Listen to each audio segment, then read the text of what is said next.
నటుడు పృథ్వీరాజ్ కు Vijayawada family court shock ఇచ్చింది. నాన్ బెయిలబుల్ అరెస్ట్ వారెంట్ జారీ చేసింది. కోర్టు ఆదేశాలను పాటించకపోవడం, కోర్టుకు హాజరు కాకపోవడంతో నాన్ బెయిలబుల్ అరెస్ట్ వారెంట్ జారీ చేశారు. 2017లో కోర్టుకు పృథ్వీరాజ్ భార్య శ్రీలక్ష్మి ఆశ్రయించారు. భర్త నుంచి నెలకు 8 లక్షల భరణం ఇప్పించాలని కోరారు శ్రీలక్ష్మి. సినిమాలో నటించేందుకు అయ్యే ఖర్చులన్నీ తన తల్లిదండ్రులే భరించారని కోర్టుకు తెలిపింది ఆయన భార్య. తనను వేధిస్తూ 2016లో తనను ఇంట్లోంచి గెంటి వేశారంటూ ఫిర్యాదు చేసింది. సినిమాలు, సీరియల్స్ ద్వారా నెలకు 30 లక్షలు సంపాదిస్తున్నారంటూ పేర్కొంది. తనకు భరణం ఇప్పించాలంటూ 2017 జనవరి 10న కోర్టులో కేసు వేసింది. భార్యకు నెలకు 8 లక్షలు ఇవ్వాలంటూ 2022లో కోర్టు తీర్పునిచ్చింది. ప్రతి నెల 10 నాటికి భరణం చెల్లించాలంటూ కోర్టు ఆదేశించింది. కోర్టు ఆదేశాలను పృథ్వీరాజ్ పట్టించుకోలేదు. భరణం చెల్లించకపోవడంతో పాటు కోర్టు కూడా హాజరు కాలేదు. ఈ నేపథ్యంలోనే నాన్ బెయిలబుల్ అరెస్టు వారెంట్ జారీ చేసింది విజయవాడ ఫ్యామిలీ కోర్టు. 1984లో పృథ్వీరాజ్తో శ్రీలక్ష్మి వివాహం జరిగింది. వీరికి ఓ కుమారుడు, కుమార్తె కూడా ఉన్నారు. ఇద్దరి మధ్య విభేదాలతో విడిగా ఉంటున్నారు భార్యాభర్తలు. పిల్లలతో కలిసి పుట్టింట్లో ఉంటుంది శ్రీలక్ష్మి. మొత్తం మీద భార్యాభర్తల మధ్య గొడవ మళ్ళీ తారాస్థాయికి చేరింది. కోర్టు ఆదేశాలను ధిక్కరించడంతో పృథ్వీరాజ్కు మరొకసారి నాన్ బెయిలబుల్ వారెంట్ జారీ అయింది. ఎస్, రాజేష్ జాయిన్ అవుతున్నారు. రాజేష్, 30 ఇయర్స్ పృథ్వీగా, 30 ఇయర్స్ ఇండస్ట్రీగా పేరుగాంచినటువంటి పృథ్వీ ప్రస్తుతం మళ్ళీ వివాదాల్లో చిక్కున్నాడు. కోర్టు ఆదేశాలను ధిక్కరించడంతో ఆయనకు మళ్ళీ నాన్ బెయిలబుల్ వారెంట్ జారీ అయినట్టు తెలుస్తోంది. ఏం జరిగింది అసలు? కోర్టు ఆదేశాలను పృథ్వీ ఎందుకు ధిక్కరించారు? కోర్టు మళ్ళీ ఎలాంటి చర్యలు తీసుకునే అవకాశం?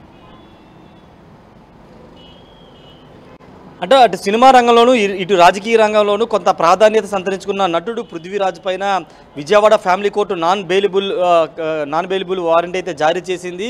నటుడు పృథ్వీరాజ్కి 1984లో శ్రీలక్ష్మి అనే యువతతో పెళ్ళయింది. అప్పటి నుంచి కూడా వాళ్ళు కలిసే ఉంటున్నారు. అయితే 2016లో తన భర్త తనను వేధిస్తూ ఇంటి నుంచి గెంటి వేస్తున్నాడంటూ ఆమె పోలీసు 2017లో ఆమె జనవరి 10న ఆమె విజయవాడ కోర్టులో కేసు వేసింది. కేసు వేసిన సందర్భంగా ఆ కేసు దాదాపు 5 సంవత్సరాల పాటు నడిచిన తర్వాత 2022లో ఆమెకు శ్రీలక్ష్మికి భరణం ప్రతి నెల 8 లక్షల రూపాయల భరణం ఇవ్వాలంటూ విజయవాడ ఫ్యామిలీ కోర్టు తీర్పిచ్చింది. అంతేకాదు ప్రతి నెల 10వ తేదీలోపే ఆ భరణాన్ని చెల్లించాలంటూ కూడా ఆదేశాలు జారీ చేసింది. కానీ అప్పటి నుంచి 2022 నుంచి పృథ్వీరాజు భరణం చెల్లించకపోవడంతో పాటు కోర్టు ఇస్తున్నటువంటి ఆదేశాలను పట్టించకపోవడంతో నిన్న Vijayawada family court non bailable case warrant అయితే పృథ్వీరాజ్ మీద జారీ చేసినట్టు తెలుస్తుంది. అయితే పృథ్వీరాజ్కి ఒక కుమారుడు, కుమార్తె ఉన్నారు. అయితే ఆ భార్య శ్రీలక్ష్మి చాలా స్పష్టంగా చాలా సందర్భాల్లో చేసిన వ్యాఖ్యలు ఏంటంటే, అసలు సినిమాల్లోకి వచ్చేందుకు తన తల్లిదండ్రులే పృథ్వీరాజ్కి సపోర్ట్ చేశారు.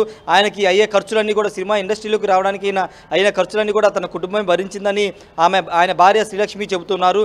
అయితే నటుడు పృథ్వీరాజ్ మాత్రం పాతతరం నటుడు ప్రభాకర్ రెడ్డి సహాయంతో నేను ఇండస్ట్రీకి వచ్చాను, ఆయన సహాయం వల్ల నేను సినిమాలోకి ఎంటర్ అయ్యాను అని ఆయన చాలా ఇంటర్వ్యూలో చెప్పారు. కానీ ఇక్కడ శ్రీలక్ష్మి మాత్రం సినిమాలో రావడానికి మొత్తం ఖర్చు అంతా కూడా తన తల్లి తండ్రి పెట్టారు. ఇప్పుడు సినిమాల ద్వారా, సీరియల్స్ ద్వారా నెలకి 30 లక్షల రూపాయల ఆదాయాన్ని సంపాదిస్తున్నటువంటి పృథ్వీరాజు తనకి నెలకి 8 లక్షలు ఇవ్వాలని కోర్టు ఆదేశాలని పట్టించుకోవట్లేదని చెప్తున్నారు. ఈ నేపథ్యంలోనే కోర్టు స్పందించి అతని మీద చర్యలు తీసుకోవాలని కోర్టును కోరిన నేపథ్యంలోనే కోర్టు ఈరోజు నాన్ బెయిలబుల్ వారెంట్ అయితే జారీ చేసింది. మరి ఇప్పుడు నాన్ బెయిలబుల్ వారెంట్ జారీ అయింది కాబట్టి పృథ్వీరాజ్ ఏమైనా స్పందిస్తారా, లేదా తన లాయర్ల ద్వారా ఏమన్నా నోటీసు కోర్టుని అప్రోచ్ అవుతారా అనేది చూడాల్సిన అవసరం ఉంది. పృథ్వీరాజు వివాదాలు కొత్త కాదు. 2019 వైసీపీకి అధికారంలోకి వచ్చిన తర్వాత ఆ పార్టీలో యాక్టివ్గా ఉండడంతో పాటు ఎస్వీబీసీ చైర్మన్ పదవి కూడా వైసీపీ ఆయనకి ఇచ్చింది. అయితే తర్వాత 3-4 నెలల్లోనే ఎస్వీబీసీ చైర్మన్గా ఉన్నటువంటి పృథ్వీరాజ్ మీద రాసలీలకు సంబంధించిన ఆడియో లీకులు బయటికి రావడంతో ఆ పార్టీ, వైసీపీ పార్టీ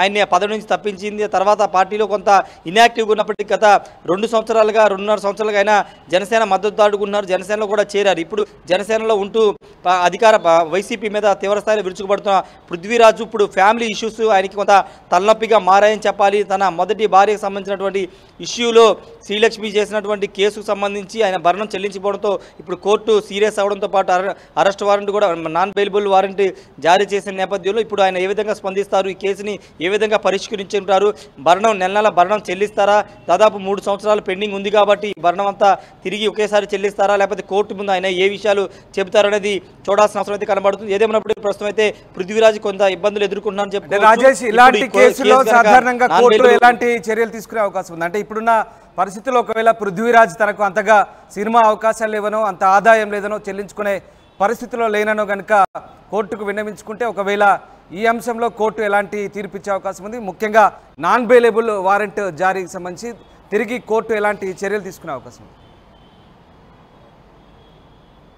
అంటే పృథ్వీరాజు చెప్పే వాదనని కోర్టు వినే అవకాశం లేదు. ఎందుకంటే కోర్టు ఒకవేళ తనకు ఆదాయం లేదు, సినిమాలు నటించట్లేదు, సీరియల్ నటించట్లేదు, తనకు ఆదాయం లేదు కాబట్టి తన భరణం చెల్లించాలని చెప్పినా ఇప్పుడు కోర్టు వినే పరిస్థితి లేదు. ఎందుకంటే దానికి 2 సంవత్సరాల టైం ఉంది. 2022లో ఈ కేసుకి సంబంధించినటువంటి భరణం చెల్లించాలని ఇచ్చినప్పుడు ఆయన అప్పుడే అప్రోచ్ అయ్యి, లేకపోతే దాని ఒక 6 నెలల సంవత్సరం తర్వాత కోర్టుని అప్రోచ్ అయ్యి నేను చెల్లించలేను, ఇంత సంపాదన నాకు లేదని చెప్తే కోర్టు ఏదైనా పరిగణలో తీసుకుని భరణం తగ్గించడమో లేదా ఆల్టర్నేటివ్ ఏదైనా ఇష్యూస్ ఏదైనా తీర్పిచ్చేది. కానీ 2 సంవత్సరాలుగా కోర్టు ఇస్తున్నటువంటి నోటీసుల పైన కానీ కోర్టు ఇస్తున్న ఆదేశాలని, కోర్టు ఇచ్చిన తీర్పు నెలకి 8 లక్షలు చెల్లించాలని తీర్పును కూడా పాటించుకోకుండా కోర్టు ఆదేశాలను పాటించుకోకపోవడం పట్ల విజయవాడ ఫ్యామిలీ కోర్టు చాలా సీరియస్గా ఉంది. ఇప్పుడు తన దగ్గర డబ్బులు లేవు కాబట్టి చెల్లించలేని వాదన తీసుకొచ్చినా మరి 2 సంవత్సరాలు ఏం చేశారనే ప్రశ్నను కోర్టు లేవనెత్తే అవకాశం ఉంది. కాబట్టి ఆ అంశంలో కోర్టు ఇచ్చే అవకాశం అయితే లేదు. ఎందుకంటే 2 సంవత్సరాలు టైం ఇచ్చినప్పటికీ ఆయన చెల్లించలేదు. రెండోది కోర్టు ఆదేశాలు కూడా పట్టించుకోవట్లేదు. కాబట్టి ఇప్పుడు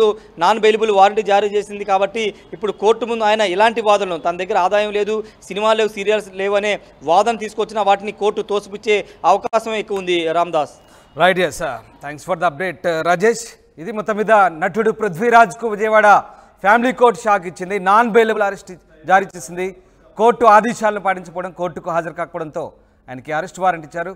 2017లో కోర్టును పృథ్వీరాజ్ భార్య శ్రీలక్ష్మి ఆశ్రయించారు. భర్త నుంచి నెలకు 8 లక్షల భరణం ఇప్పించాలని ఆమె కోర్టును కోరారు. సినిమాలో నటించే అయ్యే ఖర్చులన్నీ కూడా తన తల్లిదండ్రులే భరించారంటూ ఆమె కోర్టుకు తెలిపింది. తనను వేధిస్తూ 2016లో తనను ఇంట్లోంచి గెంటేశాడంటూ ఆమె ఫిర్యాదు చేసింది.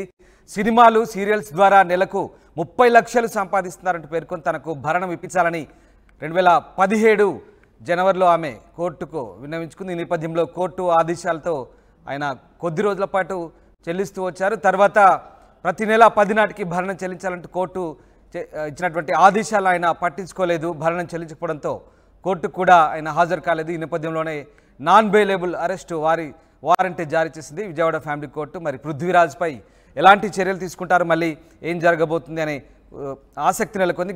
ఆది నుంచి కూడా పృథ్వీరాజ్ వివాదాల్లో ఉన్నారు. అటు రాజకీయంలోనూ ఇటు కుటుంబ నేపథ్యంలో కూడా ఆయన వివాదాలు కొనసాగుతూనే ఉన్నాయి. తిరిగి మరి పృథ్వీరాజ్కు కోర్టు ఎలాంటి చర్యలు తీసుకుంటుందని మాత్రం ఆసక్తిగా మారింది.